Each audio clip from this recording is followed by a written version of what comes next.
And on today's show, we will be tackling the issue of child labor, the hottest topic these days. In studio, we do have a few guests for you, but before we engage with any of them, here are some few facts on the matter. Nearly 1 in 10 children are subjected to child labor worldwide, with some forced into hazardous work that directly affects them and also pushes them into trafficking. Economic hardships takes a toll on millions of families worldwide, and in most cases, it comes at the cost of the child's safety. Can we take a seat?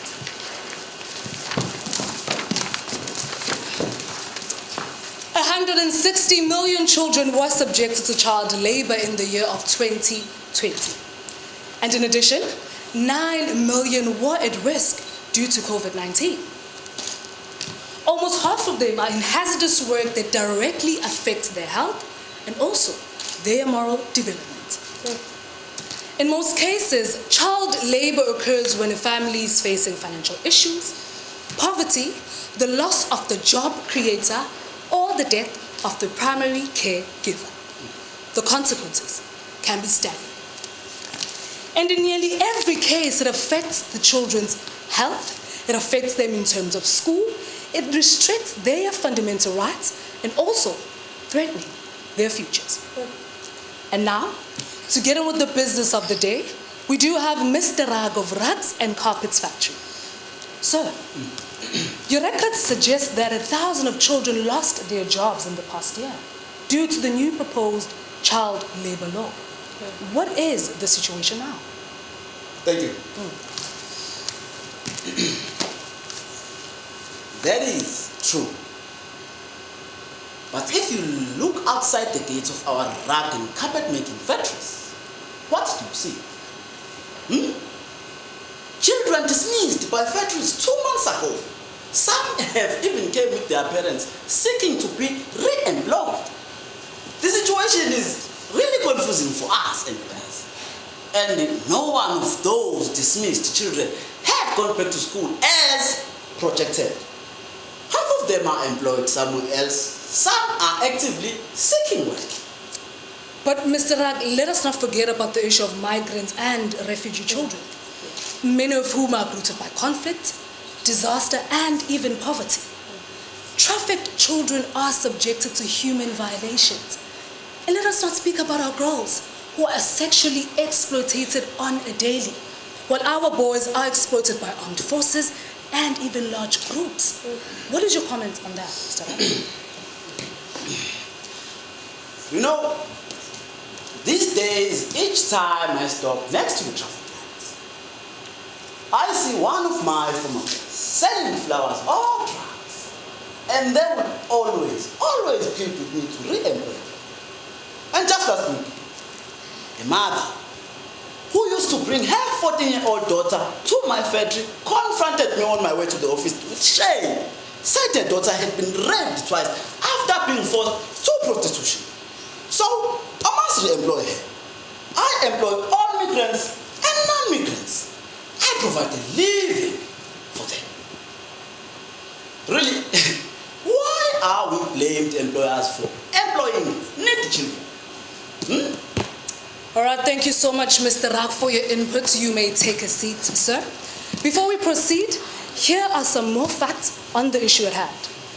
Progress to end child labor has stalled for the first time in 20 years, reversing the downward spiral that saw child labor fall by 94 million in the year 2000 to 2016.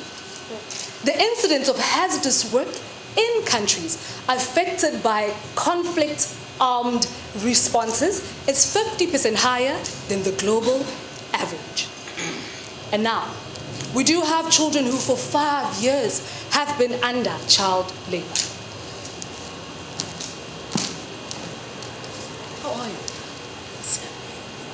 So, before being rescued, how many days did you have to work, let's say, a week?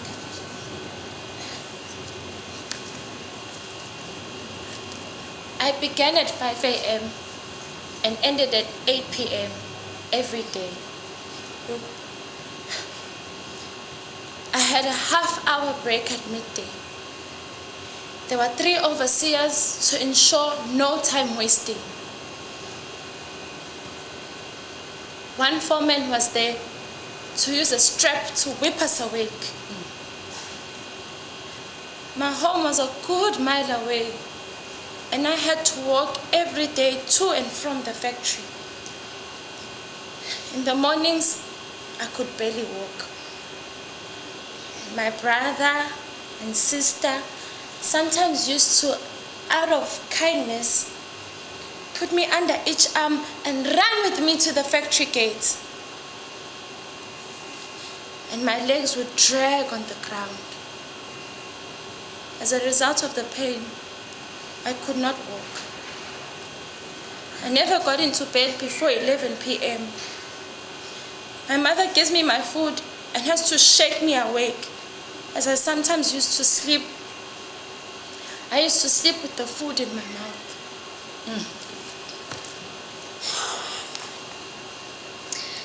Well, for me, my case is different. I have 3 brothers and 3 sisters. I'm the eldest, a 15-year-old. My photo sugar plantation is far from the village home. Sometimes I go on by bike, otherwise I go on foot, and it's really tiring. I use a long bush knife to weed and have the sugar cane. I know that as a child I'm not supposed to do difficult tasks, but I do it because my father is getting old and I'm the eldest.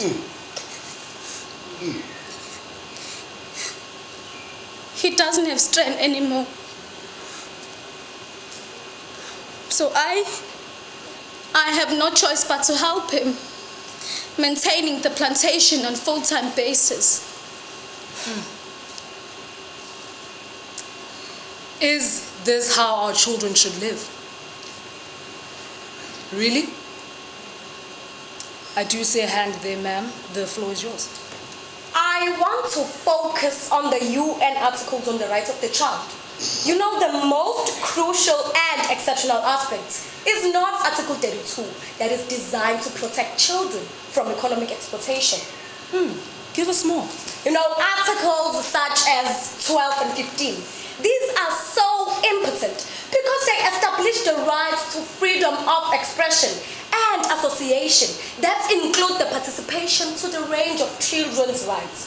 We adults, we seem to forget that these children are capable social actors rather than us pre-adults who have the rights to provision and protection. So I say that children's voices also need to be heard too. I'm talking from a practical point of view here. I mingle with these children every day. Thank you so much, ma'am, for that input. Mr. Rak, it seems as if you would like to say something. Well, on the other hand, I do not think it is fair and fine to blame us alone, employers and business, for child exploitation. But what is being done by many governments, yes, including mine too, which have signed that convention? So many governments do not give fully rights to free expression and association in law or practice to their adult citizens, let alone to children. Haibo, this is a drug for all. I am so surprised to hear that point from you, sir.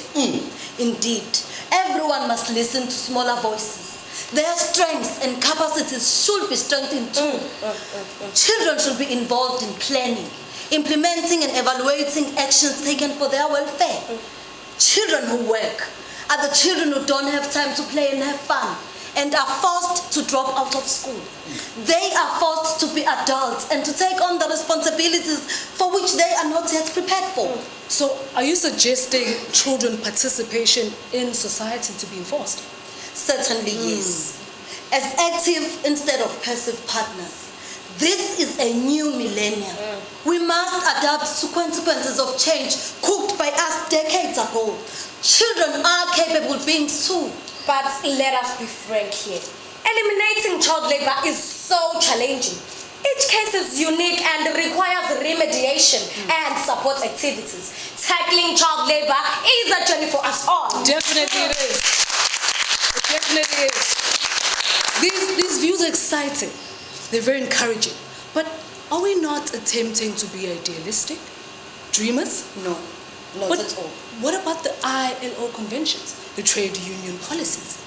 One side is constantly insisting on the removal of children from the market, and the other adopting the children's rights approach aiming to combat exploitation, rather than just removing them from the labor market. Do you have to say something? I think surely there is a need to look for some common ground here. But where to start nowadays? Lucky for us, we have invited some working children in studio today. So let us hear from the real voices. Sasko? Thank you. It's very nice to hear adults speaking on our behalf. But for me, the overriding aim of all efforts is to combat the exploitation of children rather than to remove us from the labor market. I agree. And this applies that international, bilateral or consumer boycotts and sanctions against products made with child labor should not be supported without proper examination. But why is that? Because in my understanding, this is meant to save you, working children. Yes, the campaigns are for awareness purposes. But so long as the target of such campaigns is to eliminate children from employment rather than children or general livelihood, I won't support them. This is a rather surprising view from a working child. But what do others have to say on this note? If I may enter, this is not a question of being against boycotts, sanctions, or actions interfering with the workings of the free markets. On the contrary, our campaign says that the questions of working conditions, labor relations, and labor rights for both children and adults, like all human rights questions, are much too important to be left to the labor market. Instead, they should be the object of active intervention as a necessary condition for progress towards a just labor market. But also, we consumers do have the right to know under which conditions our goods are produced. In this way, we are better able to make better decisions. To know whether they're made in our own country or somewhere else. Don't you think so? Yes, but any boycotts or sanctions must first select the rightful targets. In this case, the exploited labor children. By the way, it's a big no to any form of child labor. What an answer! I'd like to thank each and every one of you for coming in today, for participating, also for your input. I am certain that you kids will be amazing leaders of your countries one day.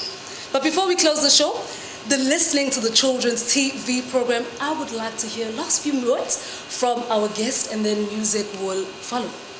Mr. Rak?